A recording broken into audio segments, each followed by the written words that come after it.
Machine inagada asi Meeteilol Waaheithangnau haibadi Meeteilol Waaheithangnau mana sigi matangda nainajagadabani nainagadaba asina page number 65 ni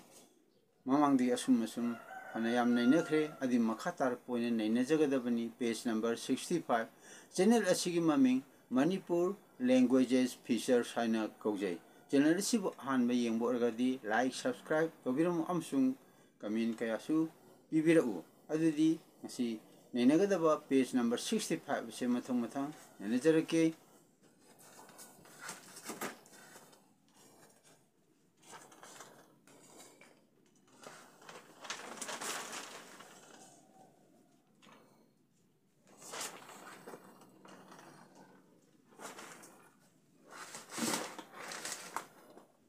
page number 65 part 1 Ward 232 Subada ID Ward Chaniga Kunthani Thoi Subada Kadam Mikta noun Sanskrit Wahaini Sanskrit word Apikpa Masasing Panba Mana Panba Pambi a leafy tree with small branches Pentocephalus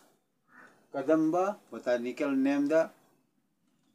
Ward Chaniga Kunthraum de Subada Ward 200 ka 33 Kadam Mingta noun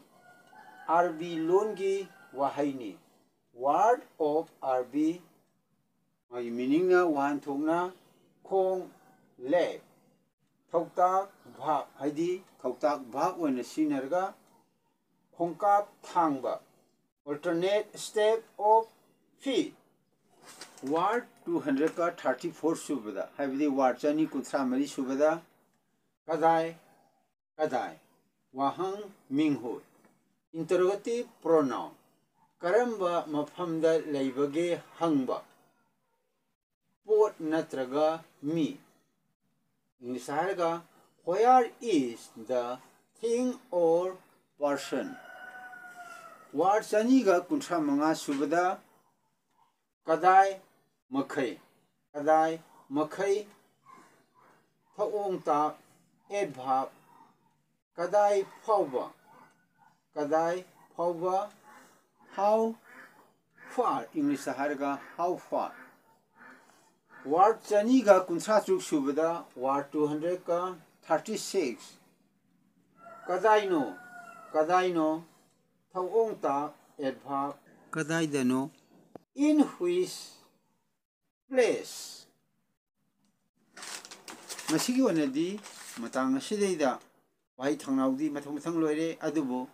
yekchalon gi matangda mai sing asigi matangda wapam kharadang pungdok charongge Essay number 1 da Masida Kangal Labasi Karino, Kangal Libasi Karino Habida Haiba Asambasina min inab diasina Mingta noun Inab si rising toni English ta Algamane Mathangda inab sidida Yetalum Haptargadi Masip falling toni Aizida Makada Paina diasama singani Sina essay number 2 ni sida haiba pambi habgi matangda inapta lumtap gi matangda ni hauji sandunga taksa kibadu aduga essay number 3 da thokta bhab mai thokta sida asambiji thauji da sauna tapga dias masa am singaji sina thokta bhab mawlosum sina rising toni essay number 4 da Ngawlosum Zida Yeta Lum Amatapaiji, Masi Matang Hazirake Ngawlosum Rising Tone NG Ngawlosum Lum Falling Tone NG Underline Haina Dias Masama Singibasi Matanga essay number 5 ki Matanga Hazirake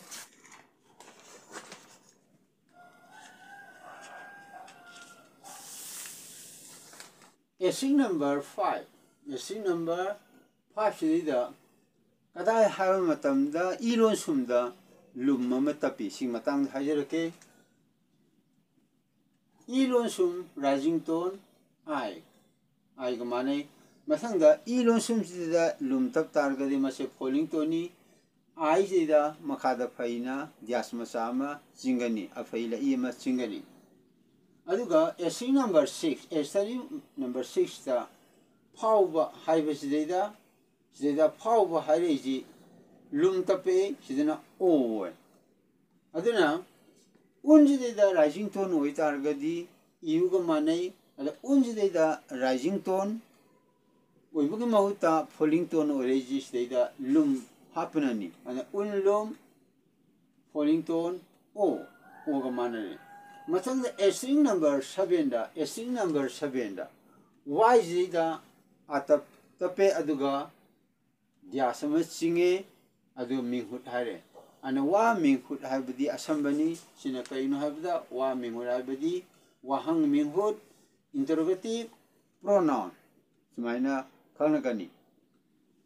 masi already matang asida Meeteilol Waaheithangnau sanduk chaba loijare channel asibu yengbiriba khudima ngangkam premasorna ikai khumna usari channel asidida haibiningba leiragadi mathang haibirau wahai khudimakti aikoina sandokna haijabagi tanjadudi mfam asida phangde comment kaya pibirau awarapa haibirau aduga rising tone amasung falling tone haibidi ayangba amasung arumda wahai sing asi sinabada mamangdadi masi khudam mayama mathang pi adu khudam si asi asum pidun leiragadi yamna sangman khragani maram aduna kana gumbana hairiba rising tone falling tone si nabagi matang chana khudam si hangbira agadi comment box thambiramu amsung comment haibiramu adagi agoi maram sabasing khudam sing adu pijarake ngasigidi matang asida Manipur language feature channel asi sanduk chaba loijare channel asibu yengbiro khudima ngangkam premasorna kai khumna usari mathangi upload taw matamda aikoi puna amuk unaminasi